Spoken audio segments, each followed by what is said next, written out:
Hello everyone, welcome back to our channel. तो आज की इस वीडियो में हम जीन प्याजे के बारे में पूरा डिस्कस करेंगे। जितने भी कॉन्सेप्ट हैं आपके एग्जाम में आने वाले वो सारा कवर करेंगे, क्लियर करेंगे।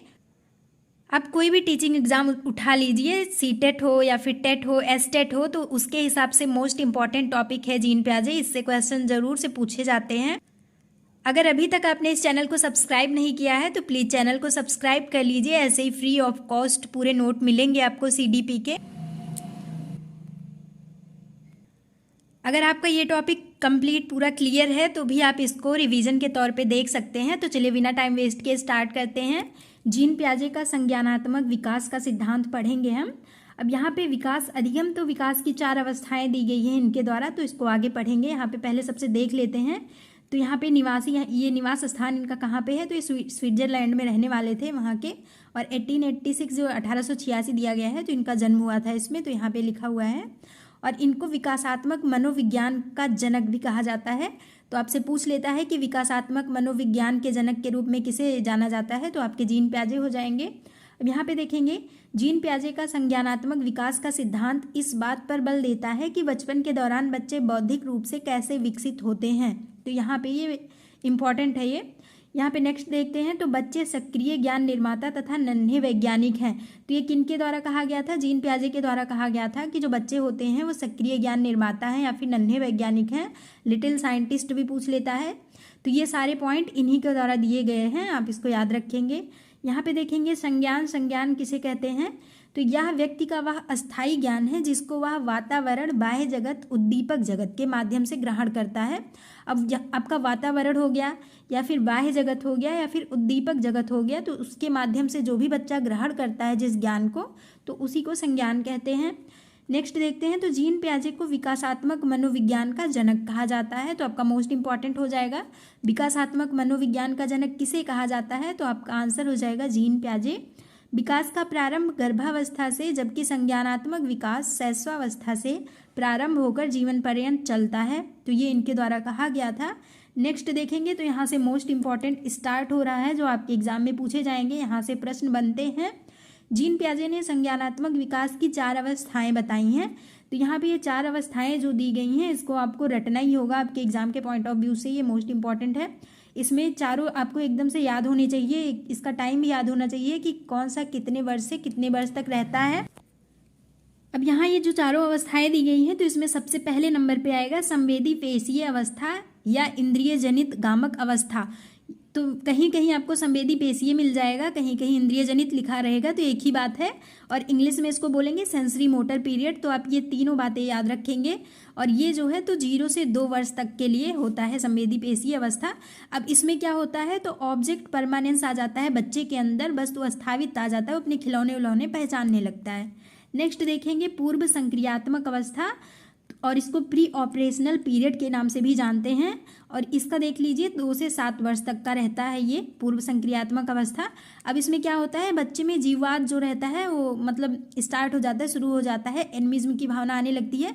जैसे बच्चा गिर गया तो फर्श पे मार दो या फिर जहाँ उसको चोट लगती है जो मार दो उसको, तो उसको अच्छा लगता है कि उसको भी चोट लग रही है, तो खुश होता है। तो यहाँ से अब याद रखेंगे, बच्चे में एनिमिज्म का जो स्टार्टिंग होता है यहीं से हो जाता है पूर्व संक्रियात्मक अवस्था में।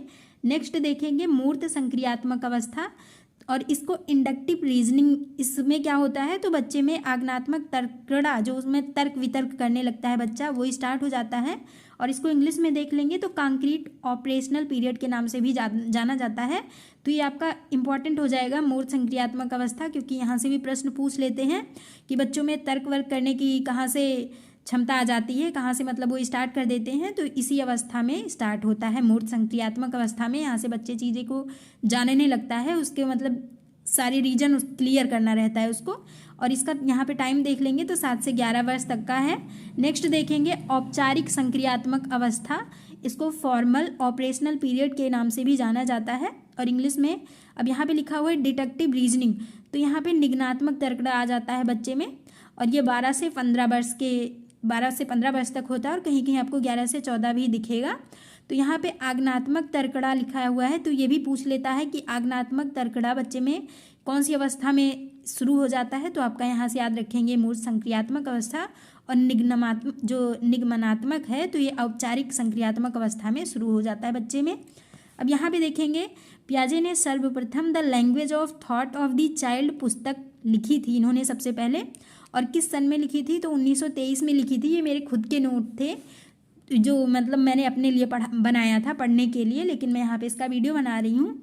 शैशवावस्था से किशोरावस्था तक का अध्ययन किया गया है इस पुस्तक में, मतलब सब कुछ लिखा हुआ है इसमें, जो पियाजे के द्वारा लिखी गई थी बुक। तो आप इनकी बुक भी याद रखेंगे, उसका नाम यहाँ पे दिया गया है the language of thought of the child, और ये इसका ईयर भी याद रखेंगे 1923। इंपॉर्टेंट है, पूछ लेगा आपसे अगर, तो फिर इसके एक नंबर ना छूट जाए आपका, याद रखेंगे ध्यान में। नेक्स्ट देखेंगे, अब एक एक करके डिस्कस करते हैं। संवेदी पेशी अवस्था, तो ये 0 से 2 बस रहती है।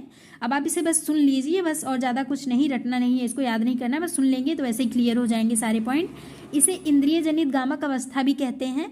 इस अवस्था में शिशु अपनी संवेदनाओं व शारीरिक क्रियाओं के द्वारा सीखता है। वह वस्तुओं को देखकर, सुनकर, स्पर्श कर, गंध तथा स्वाद के माध्यम से ज्ञान ग्रहण कर लेता है। मतलब कि वो छोटा बच्चा रहेगा तो बोल तो सकता नहीं है, बस इंद्रियों के द्वारा वो सारी चीज़ें करता है। इंद्रिय में जो सेंस ऑर्गन्स आते हैं आपके आँख, कान, नाक, त्वचा, तो ये सारी चीज़ें हो जाएंगी। इसी के माध्यम से बच्चा जो भी करेगा वही से करेगा।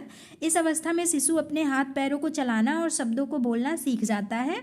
छोटे छोटे शब्दों को बोलने लगता है। परिचितों का मुस्कान से स्वागत करता है तथा अपरिचितों से भय का प्रदर्शन। अब यहाँ पे जो बच्चे होते हैं छोटे, तो उन्हीं को ध्यान में रख के ये सारी चीज़ें आप क्लियर करेंगे तो ज़्यादा आपके लिए सुटेबल होगा, और आसानी से आप कर भी पाएंगे उसको क्लियर, पूरे पॉइंट जितने भी कॉन्सेप्ट हैं। इस अवस्था के बालकों में वस्तु अस्थायित्व का गुण उत्पन्न हो जाता है। वह छुपाई गई वस्तु को खोजने का भी प्रयास करता है। अब जो 2 वर्ष का बच्चा हो जाता है, तो अगर कोई उसका टॉय है, कोई खिलौना है, उसका छुपा दो तो उसको याद रहता है, उसको ढूंढने की कोशिश करता है। यहाँ पे लिखा हुआ है गामक क्रियाएं, तो गामक क्रियाएं जो होती हैं तो उसमें देख लीजिए क्या क्या आ जाएगा। पकड़ना, खेलना, लिखना, तो ये सारी गामक क्रियाएं हो जाएंगी जो बच्चों के द्वारा होती हैं। किस अवस्था में, तो संवेदी पेशी अवस्था में गामक क्रियाएं बच्चा करता है। नेक्स्ट पॉइंट देखते हैं, तो पूर्व संक्रियात्मक अवस्था या फिर प्राक संक्रियात्मक अवस्था के नाम से भी इसे जाना जाता है। तो ये जो नाम लिखे हुए हैं इसमें बहुत कन्फ्यूजन होती है, तो आप याद रखेंगे ये दोनों एक ही नाम है, और ये 2 से लेकर 7 वर्ष तक होता है बच्चों में। इस अवस्था में शिशु दूसरों के संपर्क में रहकर वह खिलौनों तथा अनुकरण के माध्यम से सीखता है। और इसमें क्या होता है, तो बच्चों में हम की भावना आ जाती है, अपने आप को ही वो सेंटर में रखता है। तो ये सारी चीज़ें 2 से 7 वर्ष के बच्चों में होता है। अक्षर लिखना, गिनती गिनना, रंग की पहचान करना, हल्का भारी बताना सीख जाता है बच्चा इस अवस्था में। माता पिता की आज्ञा मानना, नाम बताना, छोटे कार्यों में भाग लेना आदि। इस अवस्था में बालक निर्जीव वस्तुओं को सजीव समझने लगता है और यह समझता है कि इन वस्तुओं में गतिशीलता पाई जाती है, मतलब कि उनमें सजीववाद जो रहता है उत्पन्न हो जाता है। बताया था जैसे कि अगर बच्चे को चोट लगती है जिस जगह से, अगर उसको मार दो तो बच्चे को खुशी मिलती है, उसको भी लगता है कि हाँ इस चीज़ को भी चोट लगी है। बालक जोड़ घटाव गुणा भाग तो कर लेता है, लेकिन इसके पीछे के नियमों को नहीं जान पाता है, और इस आयु को खिलौनों की आयु भी कहा गया है, आप इसे याद रखेंगे। अब यहाँ पे भाषा का विकास प्रारंभ हो जाता है बच्चों में, मतलब कि वो बोलना स्टार्ट कर देते हैं, प्रतीकात्मक खेल वो खेलने लगते हैं। तो ये सारी चीज़ें आप याद रखेंगे। ये जो यहाँ पे हाईलाइट किए गए हैं, तो ये सारी चीज़ें इस अवस्था के जो हैं ये पूछे जाने वाले हैं, मतलब इंपॉर्टेंट है आपके एग्जाम के पॉइंट ऑफ व्यू से, इसलिए ऐसे लिखे गए हैं। नेक्स्ट देखते हैं मूर्त संक्रियात्मक अवस्था या स्थूल संक्रियात्मक अवस्था, और ये 7 से 11 वर्ष तक माना गया है। इस अवस्था में बालक 2 वस्तुओं के मध्य अंतर करना, तुलना करना, समानता बताना, सही गलत में भेद करना आदि सीख जाता है। और बच्चों में इस अवस्था में क्या होता है, तो चिंतन करना स्टार्ट कर देते हैं, तर्क करना शुरू कर देते हैं कि ये चीज़ है तो कैसे है, ये सब पूछना स्टार्ट कर देते हैं। इस अवस्था में बालक दिन, महीना, तारीख, वर्ष आदि बताने के योग्य हो जाता है। अनुपात का अंतर सीख जाता है, वो आकार, भार, क्रम ये सब वो जान जाता है, मतलब इसमें वो अंतर करना सीख लेता है, डिफरेंस करना सीख लेता है। इसे मूर्त चिंतन की अवस्था भी कहते हैं, क्योंकि बालक केवल मूर्त वस्तुओं का चिंतन कर पाता है। तो आप ये सब याद रखेंगे। आपसे पूछ लेता है कि बच्चे चिंतन करना, तर्क करना कब शुरू करते हैं, तो आप मूर्त संक्रियात्मक अवस्था ध्यान में रखेंगे। अनुपात का अंतर बच्चा कब सीख जाता है करना, आकार, भार, क्रम, तो ये भी आपका मूर्त संक्रियात्मक अवस्था हो जाएगा, तो आप इसे याद रखेंगे। नेक्स्ट देखते हैं औपचारिक संक्रियात्मक अवस्था या फिर अमूर्त संक्रियात्मक अवस्था। अब ये देख लेंगे 11 से 15 वर्ष तक माना गया है। इस अवस्था में बालक मूर्त के साथ साथ अमूर्त चिंतन भी करने लगता है, इसलिए इसे तार्किक अवस्था भी कहते हैं। इस अवस्था में चिंतन करना, कल्पना करना, निरीक्षण करना, समस्या समाधान करना आदि मानसिक योग्यताओं का विकास हो जाता है। बालक का सबसे अधिक संज्ञानात्मक विकास इसी अवस्था में होता है। तो अब याद रखेंगे, सबसे अधिक संज्ञानात्मक विकास का जो वो होता है बालक में, कब होता है सबसे अधिक इसका विकास? तो औपचारिक संक्रियात्मक अवस्था में हो जाता है। और इसमें याद रखेंगे स्मरण, मनन, तार्किक चिंतन, तो इसी में बच्चा स्टार्ट कर देता है, औपचारिक संक्रियात्मक अवस्था या फिर अमूर्त संक्रियात्मक अवस्था में। अब यहाँ पे देखेंगे जीन पियाजे के सिद्धांत का शैक्षिक महत्व क्या है, ये मतलब कि शिक्षा में इसका महत्व क्या है, जो इनके सिद्धांत दिए गए हैं। पियाजे ने अपने सिद्धांत में क्रियाशीलता को अधिक महत्व दिया है। पियाजे ने अपने सिद्धांत में खोजी प्रवृत्ति को अधिक बल दिया है। तो यहाँ पे जो क्रियाशीलता लिखा हुआ है शब्द और खोजी प्रवृत्ति लिखा हुआ है, तो ये ध्यान में रखने वाली चीज़ें हैं। ये जीन पियाजे के द्वारा दी गई है, इस पर इन्होंने बल दिया था।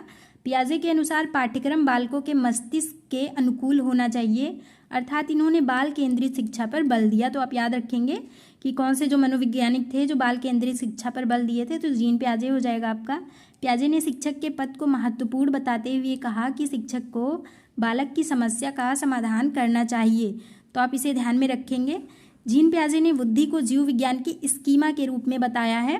तो आप जीव विज्ञान की स्कीमा किसके द्वारा दिया गया है, फिर स्कीमा की ही बात करेगा तो आपका जीन पियाजे हो जाएगा। ये स्कीमा जो होता है, तो ये सेट ऑफ नॉलेज या फिर पैकेट्स होते हैं, पैकेट्स ऑफ नॉलेज, जो बंडल्स होते हैं, मतलब कि बच्चे में ये पैकेट के रूप में जो ज्ञान है अर्जित रहता है, उनके अंदर ये बना हुआ होता है, इसी से सारी चीज़ें सीख पाते हैं, कर पाते हैं। तो ये जो स्कीमा हो गया आपका, यही होता है पैकेट्स ऑफ नॉलेज। अब यहाँ पे देख लीजिए कॉन्सेप्ट जो इनके द्वारा दिए गए थे।